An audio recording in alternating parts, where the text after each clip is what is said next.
Good Thursday morning. Thank you for joining us on Kare 11 News Now. I'm Jason Hackett. Let's get to your headlines. Happening right now, a mix of winter weather is moving through Minnesota. That's causing our weather team to call a Kare 11 weather impact alert as the wet roads could turn icy at any time. The weather causing a few dozen schools to either close, start late, or have an e-learning day. We're going to check in with our weather team in just a little bit. Just in this morning, Minneapolis police are looking for whoever shot and killed a man near the Lowry Tower Apartments overnight.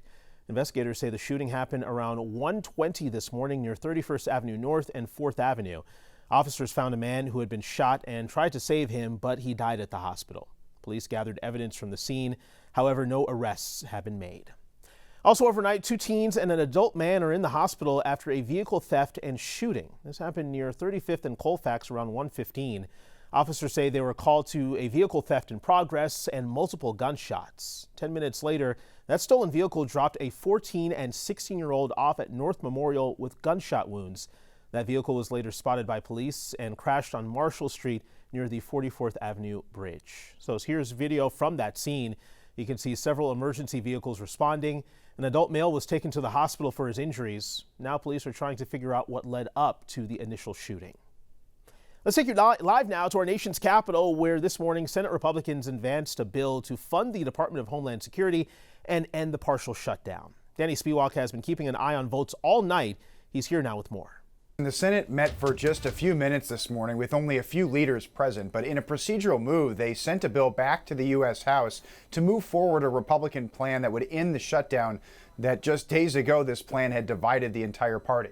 Republican leaders say that the plan to end the shutdown will happen through 2 distinct paths. First, they're going to take one vote to fund all of DHS except for ICE and Border Patrol, which Democrats would support. Then they'll take a separate vote to continue funding for immigration enforcement agencies through a budget process known as reconciliation. That's something that can bypass Democratic filibuster power in the Senate.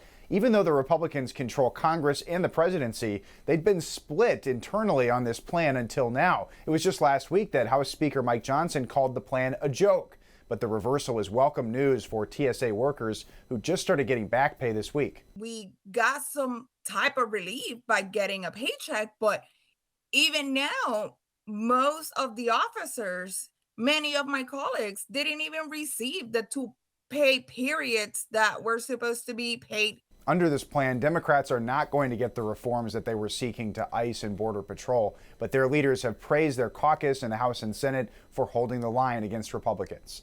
Danny, thank you. In a primetime address to the nation on the war with Iran, President Trump said most of the U.S. military goals have been met, but that strikes will intensify over the next 2 to 3 weeks to finish the job. Without new details on a concrete path out of the war, markets were rattled overnight. NBC's Alice Barr has the very latest from Washington.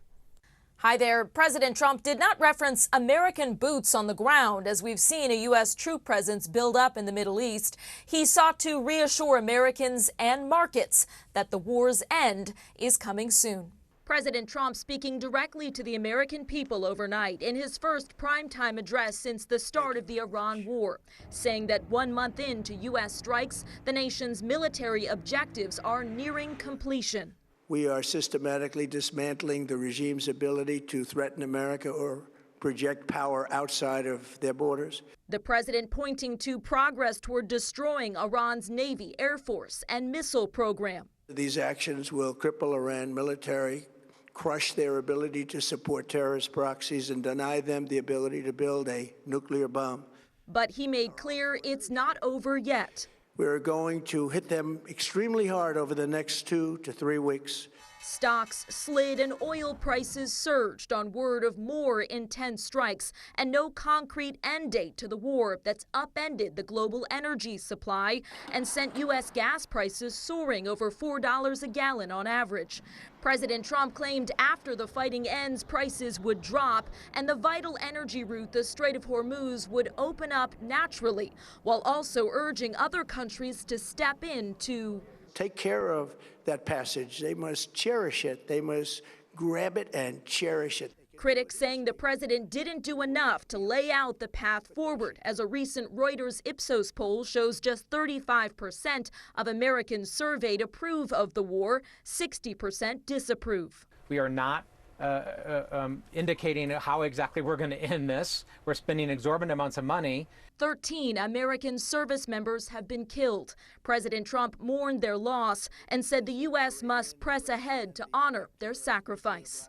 President Trump has said his administration is negotiating with new Iranian regime leaders he considers more reasonable, but warned in his speech if there is no deal, the U.S. will target every one of Iran's electric generating plants in the latest threat to civilian infrastructure. In Washington, Alice Barr, NBC News. A heartwarming update this morning for the family of fallen Master Sergeant Nicole Amer. The Tunnel to Towers Foundation says it paid off the mortgage of her home. Amer tragically died in a drone strike in Kuwait earlier this year. She's survived by her husband and 2 kids. The mission of Tunnel to Towers is to support the families of fallen service members and first responders. This morning, Ruby's Pantry, which served nearly 40 communities in our area, is closed, abruptly shutting its doors after more than 2 decades in business. The nonprofit announced it's shutting down immediately, ending operations at 85 sites across Minnesota, Wisconsin, Iowa, and North Dakota. For years, Ruby's Pantry helped distribute more than 21 million pounds of food each year. But tax records show the organization had been struggling financially, and the group now says the operation is no longer sustainable. The leader of a similar support system in the area says losing Ruby's Pantry is a gut punch. I think whenever a nonprofit or a community agency closes, it's surprising. Funding has stayed level, if not reduced. Demand is higher, costs are higher. But when a resource like Ruby's Pantry goes away, it's kind of an added stressor to the food insecurity system.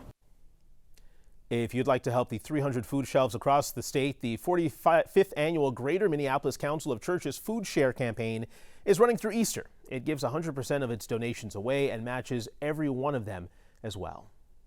Right now, Crystal police are cracking down on massive groups of teens in Becker Park. Police say fights have broken out involving Orbeez guns and even pepper spray. Joe McCoy talked with officers and local businesses who say enough is enough. Becker Park in Crystal is quiet on this cold and rainy Wednesday evening. 3 days in a row, huge gathering of young people. But when the weather was warm earlier this week, It is not safe for the community. Cyrus McGee says it was anything but.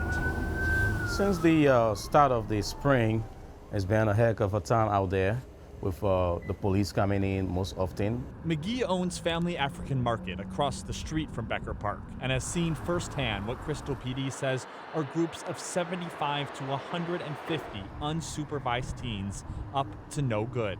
Over the course of this week, we've made a handful of arrests and issued citations for disorderly conduct, for criminal trespassing. I know at least 1 arrest for theft. Crystal Police Chief Brian Hubbard says numerous fights have broken out at these mass gatherings, and the groups had Orbeez guns and pepper spray. While some of them look like, the play Nerf guns, many of them that we've confiscated in the last couple days look like guns. Over here, we got to make sure our customers are safe and sound. Malik Mujahid works at Bella's Beauty Supply across the street and says this is the 3rd year in a row with these teen takeovers. Who knows that they might get in a fight one day and a bullet might come over here. So we got to be protective of our customers. Crystal PD has now ramped up patrols and surveillance around Becker Park and says they will charge parents who allow their kids to participate in these gatherings. A bunch of young people running around with perceived guns does not end well. It ends with potentially tragic consequences, which is why we're trying to be very aggressive on this in the front end. Right now, 4 astronauts are on a historic mission to the far side of the moon. Artemis 2 lifted off from the Kennedy Space Center in Florida, sending the crew on a 10-day journey around the moon, including the far side never seen in person before. NASA officials say there was a brief communication issue, but things are going pretty smoothly. To me, success is undershoots and in the water safely after a 10-day mission duration. So no early off ramps there. I think we're, right now we're already getting good ECLIS data. We've never flown Orion with crew on board, so that's pretty important. And if you're wondering what they're going to eat up there during this mission, NASA posted their menu yesterday. So it has 189 unique items, including more than 10 types of beverages and meals, like mango salad, barbecued beef brisket, and mac and cheese. Of course, they don't have a refrigerator up there, so certain foods are freeze-dried. NASA says, though, it's likely the astronauts won't feel like eating for the first few days since their bodies are getting acclimated to zero gravity. We're wishing that crew the best of luck up there. Parents, listen up. The USDA says some frozen dinosaur-shaped chicken nuggets may have unsafe levels of lead in them. That's right, lead in chicken nuggets. This is the impacted product, 29-ounce great value dino nuggets. The USDA says these items were sold at Walmart stores nationwide. They have a best buy date of February 10th, 2027. Officials say they discovered the high lead levels during routine sampling. So if you have this item, throw it away or return it. Stick with us. More news and weather coming up after the break.